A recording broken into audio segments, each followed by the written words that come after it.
I can't read the comments. We're on. Welcome to Fish Talk Live, folks. Here on the pregame show, playing, hanging out on the casting couch this go around. Yeah, my knee got blown out earlier today, so we decided to sit down for this one. Making it nice and simple. Yeah, it was pretty swelled up. That's not good. Yeah, it's not. I could barely get my knee brace on. But.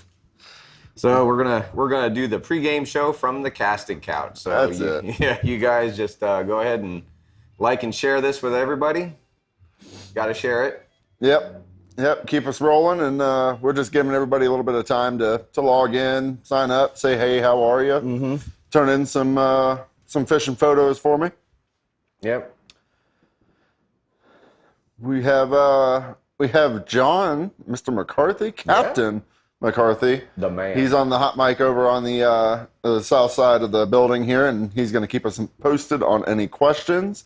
So it'll be some little new voice to hear every once in a while. Mm-hmm. He's camera shy, so. He's going to be DJ for us. That's it. Absolutely. I still have to figure out how to work this thing. Yeah, he's fresh at this. He's playing new guy. We get it. I wouldn't know what he's doing either. Yeah, that's okay. He's got like 5 sets of glasses on and a headset. It's good stuff. Pre-gaming it. So you guys, like I said, follow, share this thing with all your friends. Absolutely.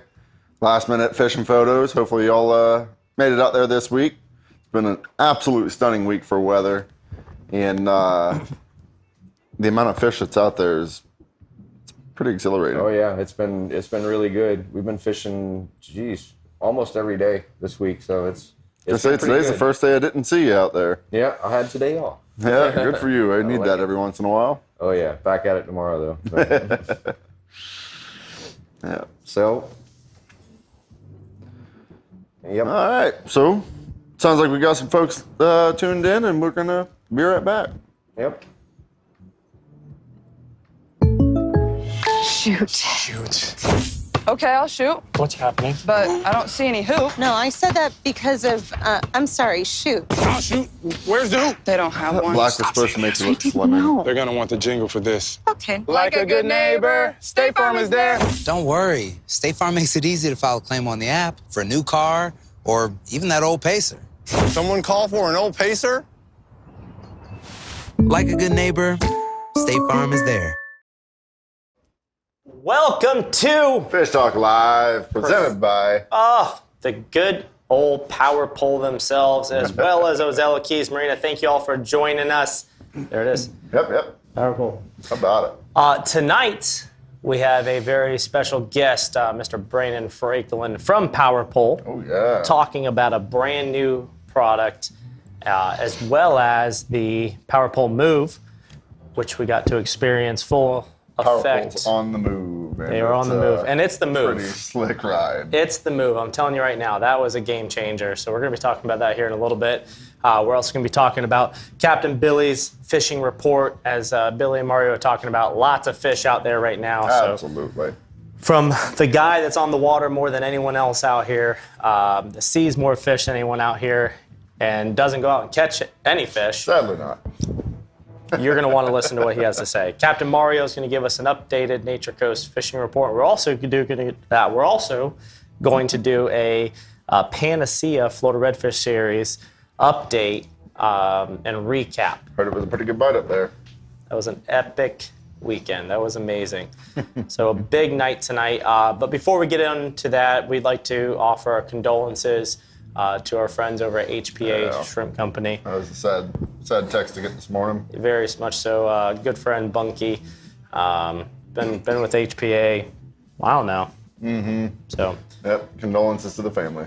Condolences to, yeah, absolutely. So, guys, show your support. Just remember, just because you don't come to a marina or bait and tackle and there's shrimp, there's always a reason behind it. And unfortunately, there was no shrimp to be found anywhere, but there was a lot bigger of a thing going on. So absolutely. But Captain William and the crew has it's going on. It sounds like we're going to have shrimp tomorrow. Yeah, they're going to do their best to keep everybody up to date and stocked up.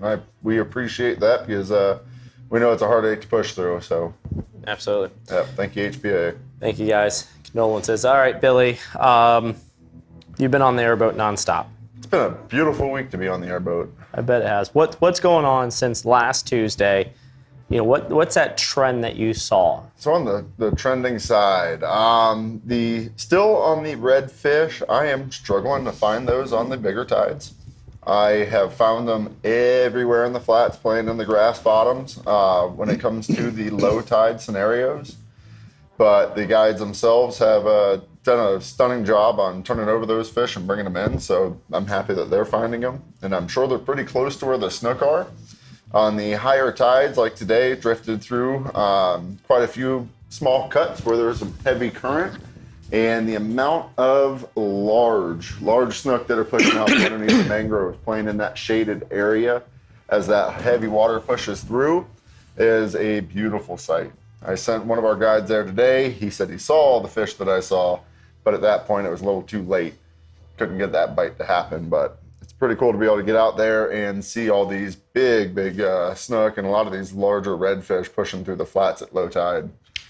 You know, I hope y'all, as Billy goes over these airboat fishing reports, I hope y'all are really thinking about what he's saying. So like in the very beginning, you're saying you're having trouble finding redfish on the big tides. Big tides, yep. Low tides, you're seeing them everywhere. Everywhere. They push out away from land when it comes to the low tide scenarios. They're pushing out into those flats. And I'm assuming they're soaking up some of that sunshine, trying to find that slightly deeper water to where it's almost an effortless relax. And then after the tide rolls in, those fish disappear on me. I don't go burning the mangroves like some folks will with boats. I try to stay away from them. I'm assuming that's where those fish are. But I just personally don't do that, so I'm not seeing them. Yeah. So, I mean, that's what I was getting ready to say, is it sounds like to me, you know, they're finally taking shade. Yep. So they're finally finding that overhanging mangrove structure. We've got normal tides again, big tide today back too. to normal. So, and any trout, The last bit of trout that I saw, the majority of what I saw was on the south side of our St. Martin's Reef, pushing in between the Homosassa pole lines and the main Homosassa channel, where that bottom's a little bit up and down, a little bit of grass flat, and some of that hard reef bottom. And I did push a good amount of trout through there a few days ago, but I'm not seeing a whole lot moving in the crystal clear reef area. Gotcha, okay. All right, perfect. If any of y'all have any questions regarding anything that we're talking about, we've got our man, Captain John McCarthy, on the hot mic, reviewing the comments. So if he sees something that he feels like that should be asked, he's our eyes in the sky. So ask away, please do. And don't forget to share this live feed for your chance to win a really cool prize here in a little bit. So yeah. All right. Besides that, Billy, you know, we've got the raffle, the giveaway.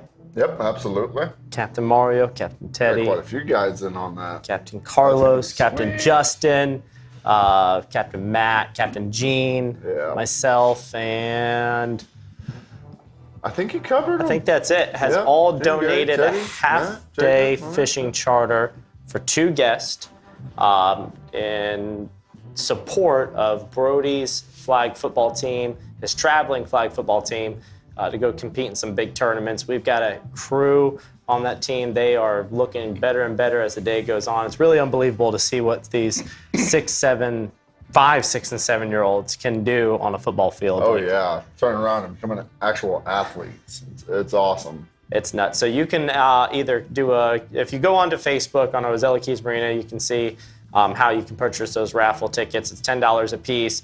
You can do it in person right here at the marina. We've had a lot of people come through and do that. So we have just, I think, 5 days left to raise money. So we've got our first tournament in Orlando, not this coming weekend, but the following weekend. So sweet. Be on the lookout on ESPN to see them. All right, ESPN, that being said, why don't we go over to Catch of the Week, and let's see what has been caught this week on the Extreme Decalz Catch of the Week. Absolutely.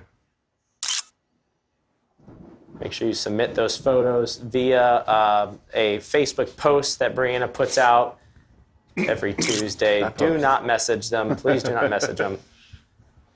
There we go. Anthony, the man. Coming in. Him and his There daughter it there. It's hard to focus on that ugly mug. It's a big old melon. Holy smokes, Papani, that's a big old redfish. What's Yeah. the Venmo Very nice. for the giveaway? The raffle. That was a heck of a So fight. we were having issues with Venmo, so we switched over to Cash App. All right, Florida Redfish Series. There is no Venmo. It's Cash App. There we Or go. you can stop by the marina and give us cash in person. Yep, we can do that too. Be good to see y'all. Oh, Captain Carlos. Pulling in. Captain Carlos is let's hold on, give us a second, then we can play that video, because that video is one of my favorites, you know, for him realizing he just won third place. Yeah. He knew it, but I tell you what, dude, Carlos, he had a game plan. He had to alter his game plan as he's paddling out. As it's happening. And he said mainly, he's actually said all because he listens to Fish Talk Live every Tuesday that he knew what to do. But no, Captain Carlos, he's making he's making a lot of friends. You know, I love the camaraderie that goes on in this tournament. But he's also turning a lot of head too. Oh yeah, absolutely. He's starting from the bottom. Never kayak fished outside of one tournament. Yeah. I guess I've been one day and then turning around and pulling in the top 5, holding second place in the standings. I guarantee you. That was the third place he won that or third in that tournament, second in overall. Yes. He's second overall. So. Yeah. He got second though in a tournament, then he got third this one. I thought he was ranked 3rd overall. No, that was just the Panhandle series. Oh, okay. Yeah, overall he's in second. He's I'll tell you what, he second makes overall. me want to book a kayak. Right? Kayak charter through him. Yo, absolutely. I mean, you will not catch me in a kayak unless it's a mother trip or what's it Mothership. called? Mothership trip. Yeah, but Yeah, bring me to the fish. he's definitely the Hispanic causing some panic right now. So Captain Mario's nickname for him. All right, let's watch that video of Carlos realizing that he just got third place. It's going to be a squeaker down to the championship, I think. Finishing in third, Carlos Gutierrez. Wearing a Tahatsu shirt. Yes. I love it. I love it. Wearing his Tahatsu shirt and all. All right, let's get back to the Extreme Decalz catch of the week. That's a good looking snook. Nice sunset. Oh yeah. Good sized trout. Dale with a nice trout. Very nice. Denise, 2 nicer trout. No joke. Getting into those snook. Oh, Big old I soap can't wait to go do fish. some snook fishing. That's a crew right there. That's a whole paddling crew. That is awesome. That's Garrett got first place during that tournament. Oh, did he? Yeah, Garrett. Oh, yeah. And he had Animal 2 fisherman. perfect 26 and 3/4 inch redfish. 2 of them. Honey hole. Yeah. Good for you, dude. That's awesome. Captain Jacob and I and Brody. Holding up those beautiful golds. This was Very from nice Captain Jacob's fish. charter. Was this, I think, today? It is so nice to Very see that yesterday. water touching those green leaves, though. Oh, yeah, getting some real tides pushed back in. James with a Very nice snook. nice. Keska, always out there meleeing some fish. I tell you. Looks kind of cold, though, on that one. Yeah. Captain Justin with a Ditch fish. What are you weird-looking scribbling out, redfish. Captain Justin? You scared we're going to go steal your bass spot? Hey, look at that. That's my family. Hey. Go. Good deal. We had some fun that day. There's another one of mine right there. Very nice. Like the reflection off that. You take such nice photos. Yeah. Look at that. That was I got a yesterday, bunch of wasn't them. I it? didn't even submit any this week. Somebody's been trolling my page. There's Matt. Look Oh, at Mr. that. Lanier. Matt got second in the Panacea round. Mike Good-looking Dunning little with a flounder. doormat there. Yep. Heck yeah. Mike Dunning once again with another nice red. Nick Houston with a triple tail. Nice. He's got some grouper colors to it. Ramon. Very nice, Mr. Cruz.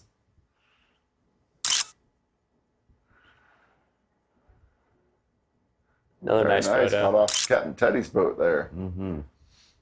Pretty That's a red. fat redfish. No joke. Another one. Yeah. Happy kid. Beautiful. Thank you all very much for submitting that for Catch of the Week. One of my favorite portions of the show. Said, next want to go fishing. Yeah. Well, I tell you what, Billy, that being said, you know, let's, if Branden Franklin's out there, let's go ahead and bring him up because he is not here yet. So I tell you what, correct, yes. All right, so Branden's here. So let's bring Branden from Power Pull on because I really want to dig into this Power Pull one pump. I've got lots of questions. I know Billy, Mario, you guys have questions. We all know John's going to have a question or two. And then before we get into the Power Pull one, we are going to talk about this Power Pull move with Branden because. So 1 second, Breeze is pulling Branden up. Now, Billy, Mario, 7 hours total on the Power Pull move with the Abyss battery, obviously, during the tournament on Saturday. We started the motor, you know, when we left, once in between, and then when we left our fishing area. To come back. All day long we were on this thing. It was, the fish were spooky because of the bluebird skies, real shallow waters, but we were not spooking fish, if that makes sense. It's a quiet trolling motor. I noticed that when you and I went and took the those topwater lures out fishing, and it was a windy day, but there was many times I had to check to actually look down to see if the pole was moving. For the aspect, I wasn't sure if the trolling motor was running or not. I just knew we were moving with it. Yep. Yeah. So Brushless motors, I believe, in that Power Pull move. That's what keeps them so quiet. Yeah, absolutely. Yeah, definitely. That's key. If you're trying to sneak up on these redfish and snook and all the stuff that we chase, you have to be silent. You have to be quiet, and that's the one thing that they got right, especially got right on this thing, is you have to have a quiet trolling motor. Yeah. And some of these other trolling motors on the market are not quiet, and that's where everyone shoots themselves in the foot. They don't have a quiet trolling motor. Yep, absolutely. That right there is whisper silent. Oh yeah. Another thing go ahead. No, you go. And the other thing I really liked about that setup is how small the head of it is. Like when you actually go and hit waves with it and all, you just see it. It's just sturdy. I know we had a different brand on the bow of the T-Craft for quite some time, and without a brace, I was pretty darn sure it was going to break the head right off the deck of the boat from it bouncing so much. Oh yeah. I mean that's pretty slick combo. No, they thought of everything. They really did. I think I hear Branden on the other line. Branden, can you hear us, my friend? I'm here. Can you hear me? We can hear you loud and cleared. How you doing? Oh, great. I love your desk. It looks awesome. Absolutely. Hey, we got some awesome equipment and tools up here for sure. Branden, so we were just kind of talking about really using the move for the first time in a tournament aspect, and it is an absolute game changer. You know, like you and I talked about it, you know, before we installed it, before we got it, and you know, I don't think what you said did justice for what this thing actually does and how it performs. I mean, the most frustrating part of our day was learning on how to know when the trolling motor is off, because you cannot hear it. Even when it's on 20, it is so silent. So you guys knocked this one out of the park. How long of testing and development did you actually have going into the Power Pull move? We had some considerable time in development, but a form that's right there on your desk in front of you, we've got a solid 3 years of field testing on that exact version before it even hit the market. Wow. You know, it's in development and other pieces that kind of made their way into that. It was a long project, but you know, we knew going in that it was a competitive market, and we just really wanted to deliver a trolling motor that did exactly what you got out of your first experience with it was, wow, this isn't like any trolling motor I've ever used. Sure, it might look like one, and it does what a trolling motor does, but what our end goal was to do all of that better and do it the best. And Yeah. that's what took the time. You guys nailed it. I mean, everything from the trolling motor adjustment. I mean, this was another one of my favorite features. Absolutely. You're not unspinning a knob. You're not, pulling it. I mean, it's so easy to slide. It locks in. You guys thought of it all. smooth. The remote with the charging station, the dual remotes too. That was my favorite part. Where Jacob and I, Jacob caught almost all the fish during the tournament. I'm not gonna lie, but when I did finally hook in to one, I didn't have to real quick, reach my lanyard as I'm trying to hold taut, and he was able to power pull down. And like you and I were talking about earlier, you don't even have to turn the motor off. Yep. It's that quiet. So, but the charging station's awesome. Great product all around. We've got it paired with the Abyss battery, the 36 volt, and then the battery tender trolling motor plug, which I'm a huge fan of. We're going to be talking about this during a different show. But Branden, real quick, we do have a question. Go ahead, John. Is there anything in play to get a power pole move for a kayak? Ooh. We are always working and open to all of those things. So I wouldn't rule it out. There we go. Everything's on the table. Yeah. I like the sound of that. Don't rule it out. That was the most discreet. It's top secret. Yes. And then some of the other things too, and I think Bree, do you have any of the B-roll of like the plate itself, the mounting plate? I mean, everything's just so slick on this. The bushings that from the quick disconnect plate going to the fiberglass. Look how clean that is. That was an opportunity I think that we took to include a really nice piece that was built and conformed to the move. Once it's on your boat, if the motor's not on it, it still looks good. And when the move is on it, it looks like it was built for the move. Yeah. It completes the whole installation. Absolutely. Compared to our last bracket setup that we had that was a quick disconnect, we got a lot of play out of the decking itself because of how small the mounting was. And then turning around and bolting that move bracket on, it was a warming aspect of, okay, we have some girth to this, and it's not something we're going to have to worry about ripping out of the deck of the boat. Yeah. That's right. Yeah, that was I appreciate you all thinking ahead on that one. And we really appreciate you for this device right here. Yeah, that's a pretty intimidating aspect when you put a motor on the front of your boat. That's a lot of holes you got to put in there, and it better be right. Absolutely. So we put some work into that template to try to help everybody as best as we could get it right the first time.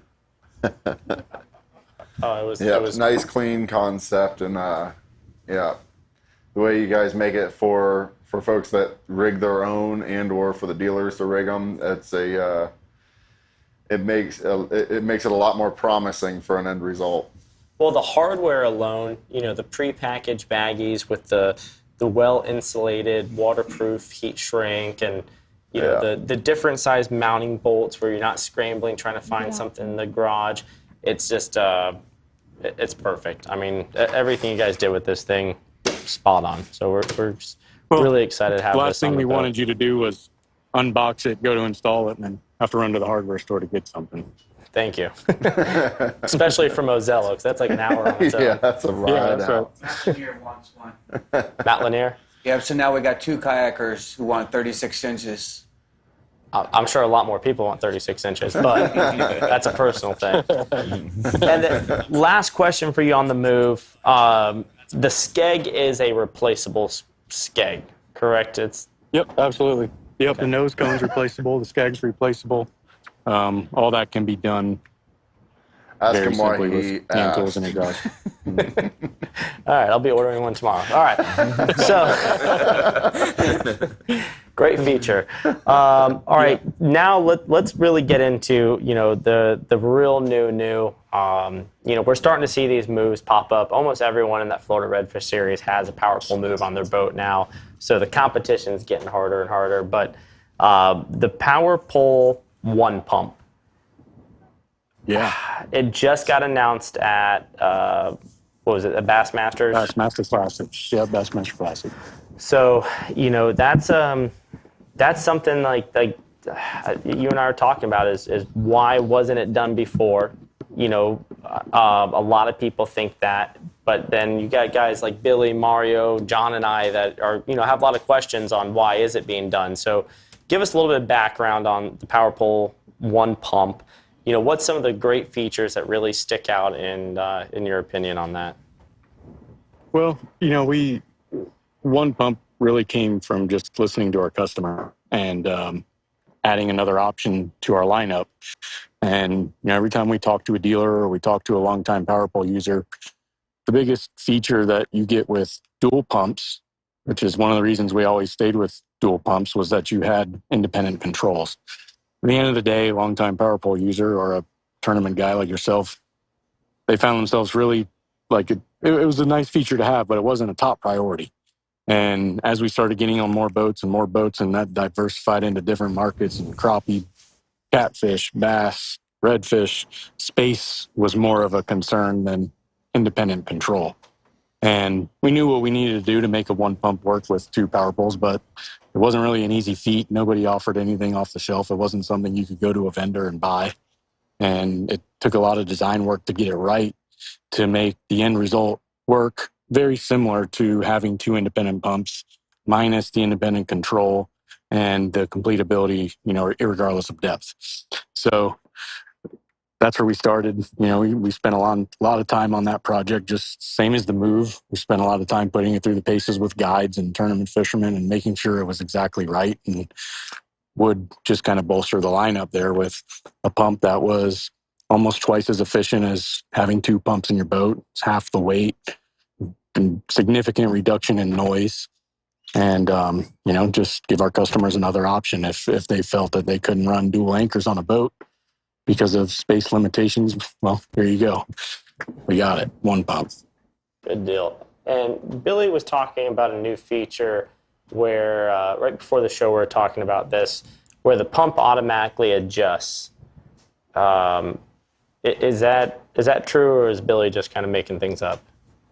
Or Say adjust that with again. time? Sorry, you cut out everything. So my from what I understood, whether it's right or wrong, is there a setting on the 1 pumped where it can be adjusted for tides? Like if you have a good incoming tide, it'll basically add pressure to re-anchor itself? So what we did, a big priority of us is always having the user in control. We don't ever want it to do something unexpectedly. So on 1 pump, we added a feature called re-anchor timer. That's something you can turn on or turn off in the app. Oh, okay. And then you can set the time anywhere between a 2 to 10 minute window of how often the pump will go into a re-anchor mode. And once it's enabled in the app, a simple second press of the down button after any auto command or manual command in the down direction, it enables that mode. So if you're sitting at the sandbar with your friends or you're fishing a point on high tide, turn that re-anchor timer on, put your blades down, press the down button again, and then it enables the auto re-anchor timer. And then depending upon what your setting is, it'll just run for a couple seconds and re-anchor you again. That's pretty slick. So, I do like that. Yeah, our approach was we wanted the user to know exactly what it was going to do when it was going to do it, not based off just pressure control and unexpectedly running and turning on. And, last thing you want to do is be in a tournament and you're on a group of fish and your anchors run. Yeah, automatically just, that could see that being a big pain in the rear. Yeah. And trying to be as stealthy as possible. Like I know for us, when it comes to scallop season here, that's going to be a huge thing to be able to add to the fleet, to be able to have that thing readjust, because a lot of times we jump in with our clients, we're not always in the boat. And there's been times where I've watched the anchor as I'm swimming to the boat, just kind of bouncing off the bottom. It's like, it'd be so nice if that thing would readjust and just repin itself. So that's pretty darn cool that you guys have that as far as an operator command to the system. I like that. Yep. Yeah, it's pretty slick. I mean, we've done a bunch of testing with it, and I think if you're at the sandbar with your family on the weekends and you want it out of mind, out of sight, turn that re-anchor timer on, good to go. Absolutely. Yeah, I can see that definitely, like you said, at the sandbar, hanging with everybody. Because I know ours here, tide moves pretty darn quick. That's right. We also have another feature with this one is a manual release. Oh. Yeah. Yes. So tell us a little bit about that, Branden. So forever, as long as power poles have been built in our time, that we've always had drive-off protection, which was a manual relief valve, but it was enacted by applying force to the anchor in the up direction, either driving off with your boat or pulling it up manually. But it was hard to do. You know, you're fighting, pushing that pressure against the pump to make that valve open and the anchor able to come up. So on one pump, we've got these valves. You can either turn them with a screwdriver or reach in there with your fingers and turn that valve, and then it just makes it completely effortless to lift the pole up. And the other benefit of it is it stays there. So wherever you lift it to, when you let go of it, it's not going to fall back down with no pressure on it. So if, you know, your battery went dead, or, you know, you lost a remote, or something happened on your boat to where it no longer operated, you can turn those valves, lift the anchors up, leave them, good to go, run in. Wow. Either side. So if your port side goes... Either side, yep.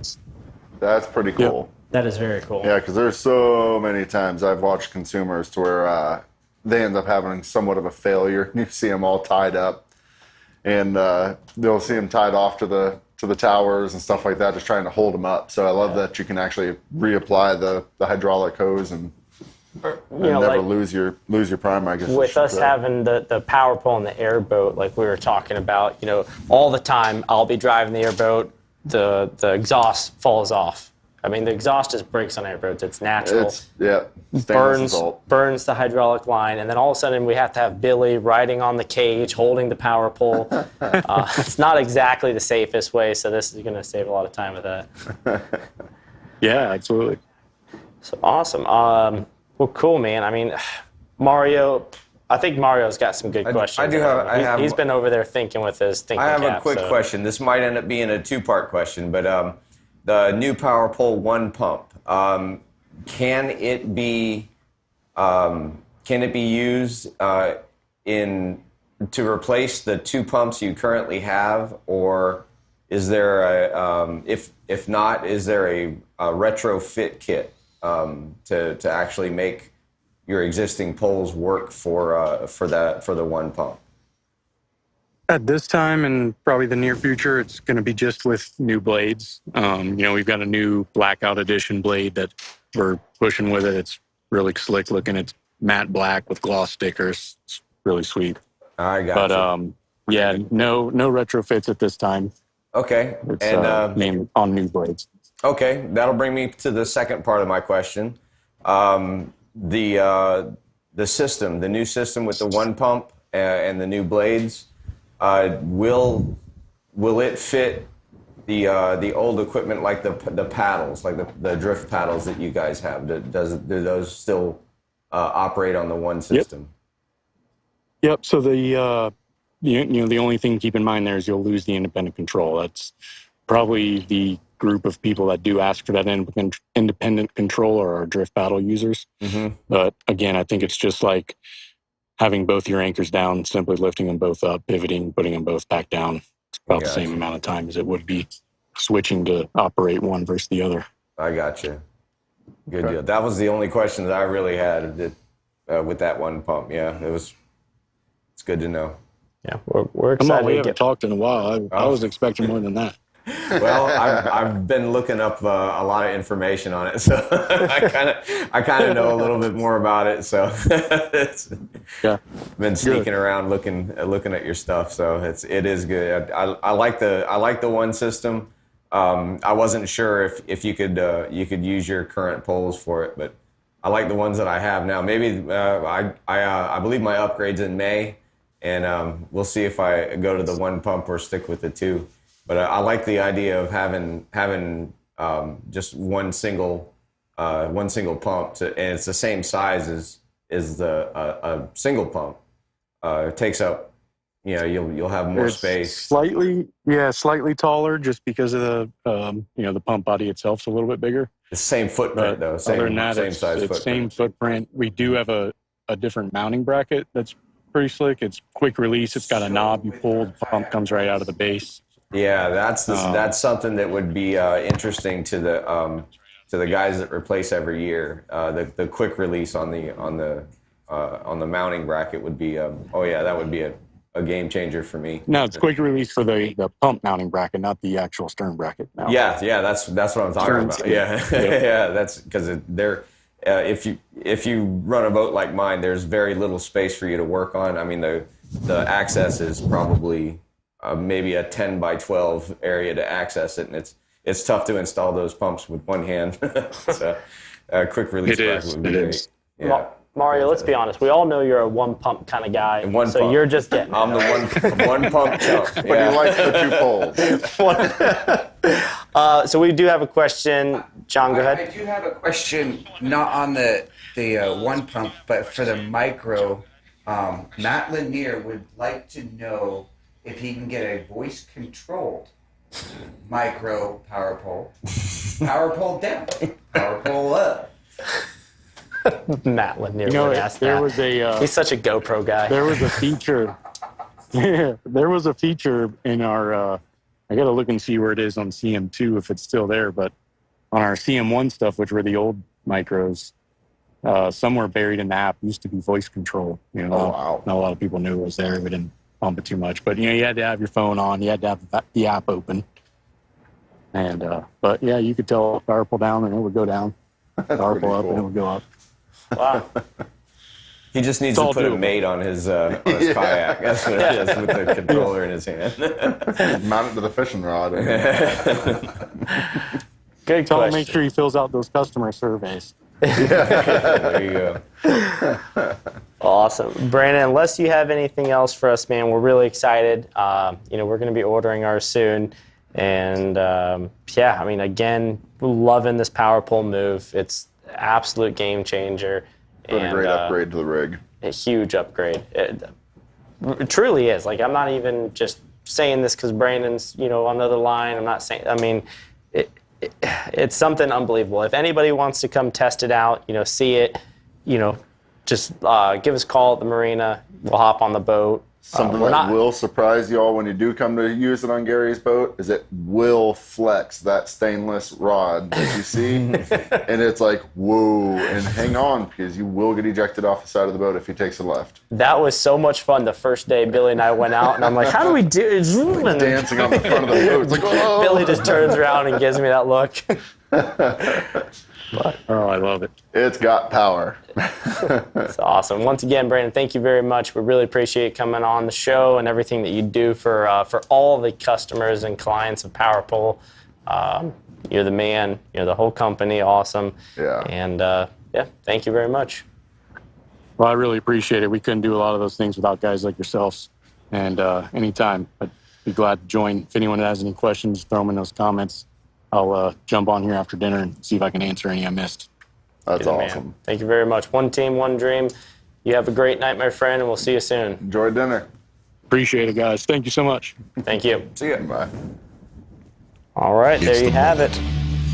When everything is on the line and precision, power, and control make all the difference. A moment over 20 years in the making, anchored on loyalty, trust, and support that goes beyond all expectations. A relentless pursuit of perfection. All born from a revolutionary idea to help you rule the water. Power Pole. It's Welcome to the Ayinde Matthews State Farm casting couch. I'm here with Captain Gary Bartell.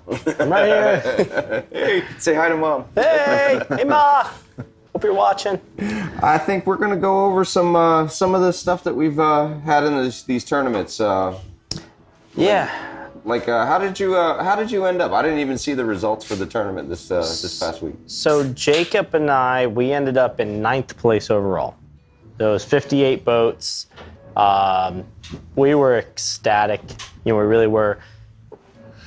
we were not hopeful for tournament day because pre-fishing day, Mario, was too perfect. Really? Yep.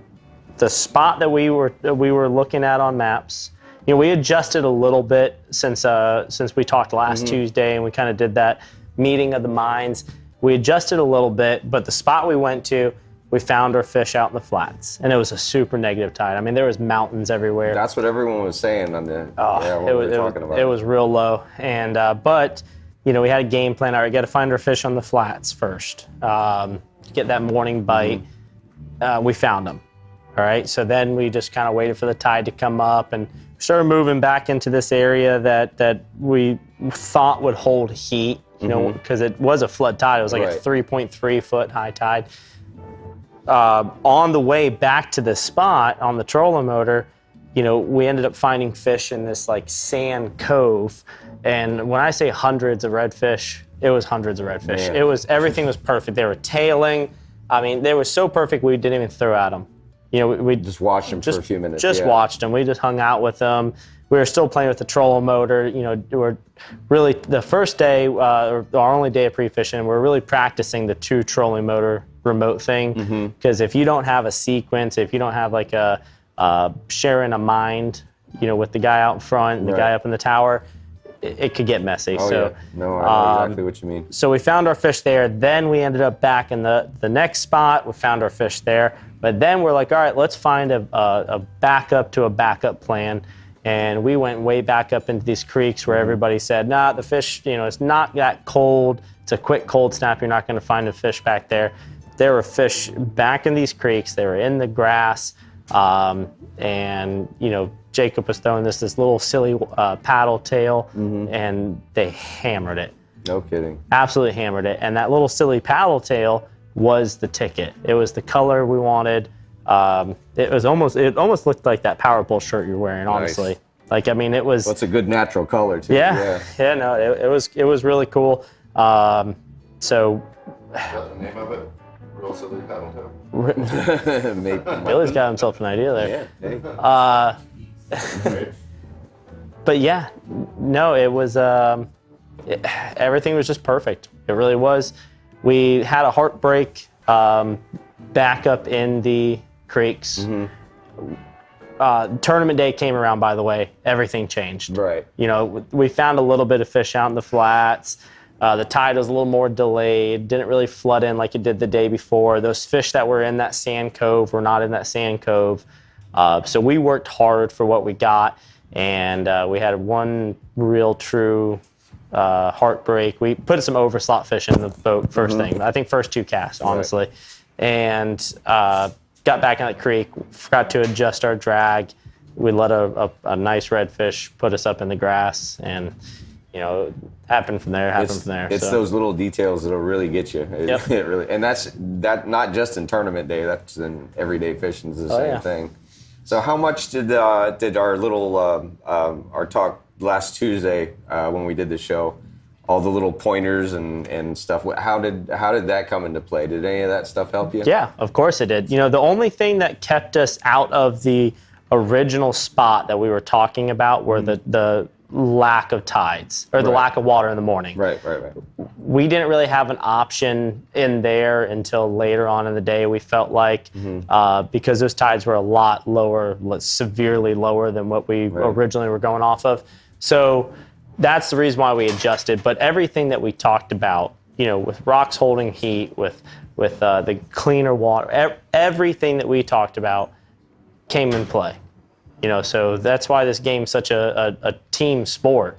Is, you know, between Billy, you, me, and Jacob, and you know, talking to guys like Matt Lanier, and then brainstorming with Carlos for 8 hours the night before the tournament, and you know, it's Scott Pritchard. Everybody has these valuable inputs, and that's the other thing I like about this tournament is it's not like a local tournament where you go and sit at the bar the night before and talking to some of the other anglers, and they're telling you that they found 5,000 redfish in the head springs. Right. You know, everyone's truthful. Right. You know, there's some stuff they're just not going to come out and say, but well, they're professional. So they're professional. That's the difference between the everyday regular angler and tournament anglers. That you have a group of professionals that do it for a living. and there's a bit of trust that goes along with everybody. It's a camaraderie. It's a family, you know. Yep. But that's good, and it landed you a top 10 finish, which is awesome. That's excellent. Yeah. So we just need one more qualifier for the power pole. That was our qualifier for a power pole series. Where is that? That was it's in Louisiana? Yeah, it's like a national, you had to place top 20 right. in this one. So, there's a lot of people that were fishing this tournament just for that qualifying position that didn't get their qualifier. Right. So, it's such everything from start to finish for that tournament series. I can't talk highly enough about it. So, right. Well, this is the best of the best in the southern United States of the red fishermen here in this series. So I'm glad to see you guys did well. That's awesome. And Carlos is kicking ass too. Oh my gosh. Oh man, he blows my mind. Yeah. He really does. He's just so calm, humble. We always joke around that Carlos overthinks things. And Matt Lanier and I were talking about that. In kayak fishing, you have to overthink it. It's perfect for him. Yeah, it is. It is literally perfect for him. It was made for him. And that's why you got Matt Lanier in first place and Carlos in second, because they overthink everything, and you have to in kayaks because you only have one chance. Right. It's not like a boat where you can jump and run 40 miles if you have to. You can't do that in a kayak. They think about it just the right amount. Yeah. But it's cool how they can sort things out with all the information that you guys have in these tournaments. I mean, just in the stuff that we went over last Tuesday, taking all that information and sorting it out to make it work for what you were trying to make it work for, and it's pretty cool. I look up to you guys that are doing the tournament stuff, because I don't think I have that mindset. I've never been into a professional tournament situation. But I don't know if I quite have that mindset to be able to sort all of that stuff out. But I look up to all of you guys that are doing the tournament fishing for being able to do all that stuff. Well, we look up to you for every type of fishing's out there, so it all comes back to each other. But and if anyone ever gets a chance, by the way, go fish Panacea, whether it's fun or a tournament. That is such a beautiful area. Yeah, I've only been up there once or twice. It's been 15 years or so since I've been up there. So I need to make my way up there one of these days. Matt is saying he loves talking shop with you guys. Sounds like you might want to be a new guest on the show. I think a co-host would be right for Matt. Yeah, bring it. I tell you what, John on the hot mic and Matt Lanier oh man, that would be... I can deal with that, yeah. We'd have to set up a whole new segment. Billy, we need you to start thinking of one of those clever one-liners that you do from Matt's segment. I'll think of something for you, Matt. Just a strict kayak segment. That's what you ought to do. So we have quite a few kayak anglers coming out of here, so. Oh yeah. It wouldn't be a bad deal, yeah. Just have I got my start on a kayak. Yeah, that's true. Yeah. Yep, John started a kayak. That's awesome. So Mario, that's a little bit about Panacea. Yeah. But now what I need to know is what's happening here. Oh, because boy. I'm getting ready to get back on the water here. I haven't been here fishing, in a week now, since last Tuesday. We've had some pretty decent weather. The one strange thing about we'll just say this past week since last Tuesday, the wind direction keeps changing. So, and that's one of my primary things that I go by is which way the wind's going on what I'm going to be able to do and how the fish are going to bite. But for the most part, we're doing the same thing we've been doing for the past 3 weeks or so. We're targeting these larger creeks, the mouths of the larger creeks, all the way from Chaz to Crystal River, all the big major creeks, finding the deep holes at low water. This is for the trout. Finding all the deep holes at low water when the tide just starts to move in. We're casting our baits up current and just dragging them nice and slow through these deep holes and the potholes. I say big, I'm anywhere, maybe a hole the size of your boat and bigger, stuff like that. And we're just dragging them nice and slow, just working it 6 to 8 inches at a time. Is that playing off of like sand bottom in the potholes? Yes, either sand bottom potholes or anywhere the grass. If you have like 2 different types of grass, is more than just eel grass or more than just yeah. You get that turtle grass and that really short. Yeah. Okay. If you have the mixed grass in the holes, those work also. But you're looking for a spot that's at least a foot deeper than everything else around it. And like I said, we're just dragging it really slow, and they're eating fairly well. We've actually been getting limits of trout on the past 4 or 5 trips that we've been going on. Well, and I saw the quality of trout too yesterday. Oh yeah, we had some nice ones yesterday. Yeah, real nice ones.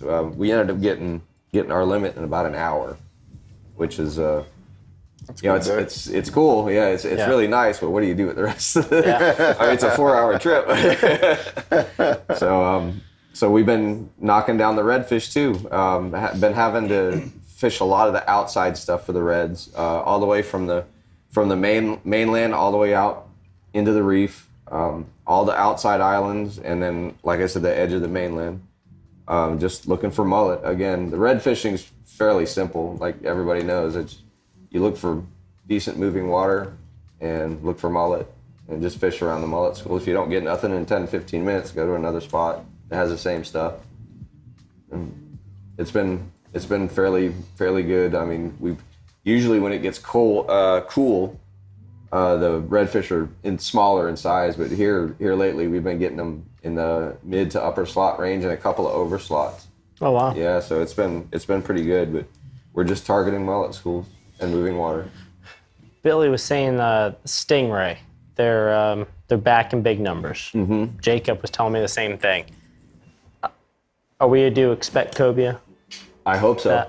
Yeah, I hope so. Caught a remora yesterday, so. Oh, there you go. It kind of looks like a cobia. It freaked me out. Yeah, I was like, oh, it's a little cobia. I was like, no, it's a remora. The ghetto-wise cobia. Yeah, but I would expect the cobia to be showing up anytime now. I've seen earlier in the week some of the guys down south have been getting them like at Homosassa, Chaz, Bayport area. But I haven't seen any personally yet myself.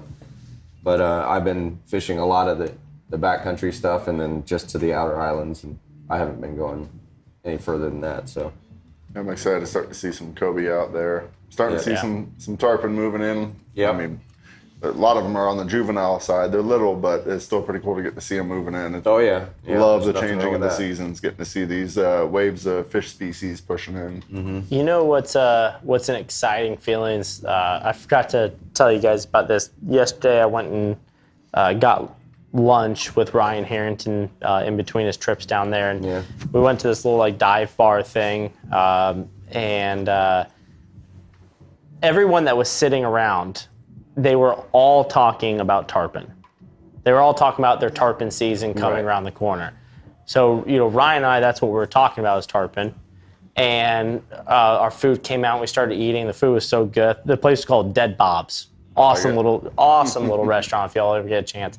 And so we start eating and the food was so good. So we're kind of quiet for a few minutes and we all just Brian and I start picking up that everyone around us, and he didn't know, he only knew a couple people there, but all these people he didn't know were all talking about the upcoming tarpon season and, how excited they are. And that's a big deal down there. Oh, yeah.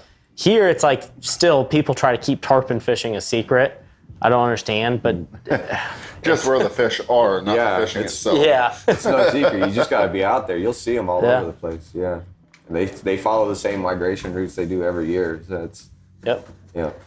Yeah, he was telling me that they catch some of the same tarpon each year. Well, yeah. It's just the same. That's pretty wild. The same fish. Same loop. Yeah. They should be in Fish Creek here shortly then. Yeah. Oh, yeah. I caught mine 2 years ago. That's it. They're all over the place. But I enjoy tarpon fishing. It's a little time consuming for me. I try not to, I don't do a whole lot of it. If I do, I'm usually going with somebody else. But I love tarpon fishing, but I'm one of the old schoolers. I like using bait. So a lot of these guys, chase them with fly, and some of them bait fish, some of them use artificials. But there's nothing like a 9-inch mullet when you catch some tarpon. So. Oh yeah, I thought it was cool when we went out with Court down south. Is just pulling around and looking at them. Mm-hmm. They're such just prehistoric fish that they're pretty cool. Yeah, All I love right. it. Snook. Now, I haven't been personally targeting snook, but we're seeing them all over the place, especially at low water. Like Billy was saying, when he's running the airboat, they're out on the open flats, in the potholes, out in the open flats. Whenever we're starting to run out, we see them like in between the islands on the reef. We're seeing them anywhere where there's decent sized potholes. Some of the springs that we have out here, we're seeing quite a few, but I haven't personally been targeting them. But I know they're out there, and I think I have I want to say it's the end of next week. I do have one specifically for Just snook. for snook. So, yeah. So we'll see next week. Hopefully, I'll have a good report for them. I'm excited. Trying to get out there with Captain Matt Kleckner in the next week or two. Yep. I've been brainstorming with him on doing a nighttime fishing trip. Oh yeah, the full moon. That would be fun. You guys did When it is our last next year. full moon? It's a couple weeks from now. Yeah. Yeah, but the tides are wrong. Really? Yeah, we looked ahead at it. Yeah. Well, it depends on what time you're going. Yeah, that's what time he of said. night. He goes, unless you want to leave at 2 a.m. It's tough it's tough to do that and then come back in 30 minutes later, get ready for a charter. It's not the easiest thing to do. I did that in my younger days, but I can't do that now. That's the way Matt made it sound. He goes, pick a midnight high tide. Yeah, that's it. He goes, it doesn't matter about the moon phase. Yeah. So Mario, for the unforeseen circumstances like our county saw today, where we didn't have live shrimp anywhere, what's your next go-to for redfish right now? For redfish, I would use either cut mullet or cut ladyfish or mud minnows. The mud minnows, depending, I've been doing better with the mud minnows in the backcountry, just working the edges of these creeks while we're trout fishing. The mud minnows work pretty good on the outside, but the pinfish still beat them up really bad. Yeah. So I've been using more cut bait on the outside if I don't have any shrimp. Pinfish works pretty good no matter where you're at, whether they're live or cut. I like using.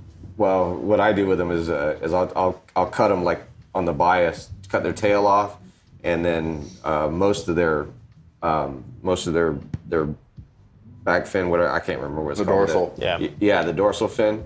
I cut most of that off like on the bias, and what you do is you throw them anywhere you throw your regular bait, real close to the mangroves, and they sit there and they wiggle, and they're bleeding out, basically, is what they're doing, and they'll do that for about 2 minutes, and it has the smell and the attractant of the cut bait, but it has the vibration of the live bait, and they seem to really like that a lot. I think we did a YouTube video about you teaching us how to do that. I think we did. This a couple years ago, but I think we did that. Yeah. So with the waters warming up and the amount of pinfish that's out there, are you upping the size of your cut mullet as far as the chunk that you're throwing, I'm allowing using them to beat it up? Same size mullet. Yeah. I just use about a 1 1/4, 1.5 inch wide piece. If it's the big piece of the mullet, like the center section of the mullet, I'll cut it in half and then just use the half of the piece. But it's only about 1 1/4 inches wide. Okay. Yeah. I know the pinfish don't take long to no, they'll tear them have up. you down to skin. Yeah. It's a lot longer than it would with shrimp, but it's still pretty quick. Yeah, it's a couple minutes. Yeah.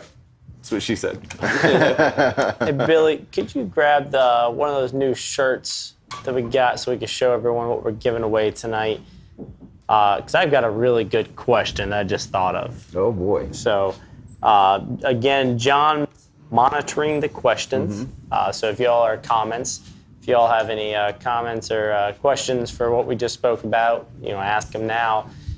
If not, we're going to go to a commercial break, and we are going to come back to the Extreme Decalz Reel of Fortune over there to be giving away one of these new Fish Talk Live shirts. How about that? Look at that. And we'll also pair it up with a Power Pole Total Boat Control buff that's going to match perfectly with this. So but we were talking about tarpon earlier. All right, John brought up the tarpon in Fish Creek showing up here soon. We've had plenty of debates about this, and we've had I'm sure everyone's had to Google this a time or two. What is the maximum size for a tarpon that you can legally pick up and hold out of the water? That's a good question. So that's a question you all should know. If you do not know that, you should look it up. Yeah. If you do not know it, You then mean you catch can't a pull the tarpon big ones out of the water? Yeah. only with a gaff. Yeah. So what is the maximum size tarpon that you can legally take out of the water completely to hold for a pitcher? Again, if you don't have to do it, don't do it, obviously. You can get just as good as pitcher on the side of the boat. Jump in with them. And when we come back, we'll kind of explain the theory on why you should not be lifting those larger tarpon out of the water. So that's the question. First 10 people to answer it correctly is going to get added to the Wheel of Fortune. And let's go to a commercial break. Here in Florida, every name tells a story. Just saying Ian, Nicole, or Michael brings about strong memories. But then there's Adam and Gary. Together, their teams helped rescue over 3,500 people. And Vicky, she used her food truck to feed the community. Thank you so much, guys. And Andy, he flew medical aid to devastated communities. But then there's Shane, Clyde, and Robert. Together, they have more than 60 years of storm experience. They stand with an FPL team of thousands, ready to respond. So as the next storm approaches, just know we're prepared. Here in Florida, every name tells a story, and every name is important. Because together, we can weather any storm. Wrong one. Wrong one. Wrong one again. Hey, we got our internet back. So while we're waiting for everyone to answer correctly, Mario, you want to go over the theory on the reason why not to lift a tarpon? And the reason you don't want to lift tarpon out of the water, the big tarpon out of the water, they're heavy. They're big and heavy. They're so used to being in the water. It kind of rearranges everything on their insides. It's like taking a large animal, like just figure like a whale. When it gets beached, everything gets all mixed up and messed up on the insides, and you tear them up. They get cramped up, and it hurts them. It injures them, and you don't want to injure a fish that's 30, 40 years old. It'll surely kill them. Yeah, you don't want to do that. Time. Yeah, it doesn't take long. There's a lot of different things too, like. Redfish, people tend to like to try to hold them like bass. Trout, they wrap them in towels. Right. There's a lot of different ways to properly hold these different species of fish. So if anyone ever has questions on that, just, don't hesitate to reach out to us and, ask about that. I remember a bonefish. I didn't even know you weren't supposed to hold a bonefish with a pair of boca grips. Really? Yeah. No clue. Or not. You weren't supposed to let them hang, but I don't know. There's different things on it. So if you're not going to keep it, you shouldn't injure the fish anyways. Yeah. Exactly. It's inches, not pounds. What? It's inches, not pounds. Yes. Tarpon. Inches, not pounds. Yes. So we do have everyone filled out. The correct answer is 40 inches. That is the maximum size, not a centimeter over. So we got everyone filled out. So Brody wants to spin the new reel here. But, Brody, do you have something you'd like to ask everybody? Talk in Uncle Billy's mic and ask everybody. Please buy our tickets. Yeah, there you go. For what? What do you want to buy your tickets for? For a tournament. For your tournament football team? Yeah? You having fun with your teammates? You guys gonna win in Orlando next Saturday or Sunday? That little extra funding to allow these little ones to go do some travel ball. Much appreciated. What's something with what position you're playing on offense? What's your position? Quarterback. Quarterback? And center. And center. Yeah, we've been practicing at center. what's something that you've really learned about quarterbacking? You know, what should you do when you're... With the ball in your ear? That's it. Let the football talk to you. Because we don't want you throwing underarm. Yeah. No, that's All right, Brody. Ready to spin it? Here, I'm going to slide you over towards Mario a little bit. I got you. There you go. Uncle Billy's going to hold that. There we Spin go. it hard. Give it a good spin. There it is. Bubba. What's your guess? Oh, Extreme Decalz. Good spin, bro. All right, Extreme Decalz is set up with CJ Williams. CJ Williams. CJ Williams. Congratulations. You just won a Fish Talk Live shirt.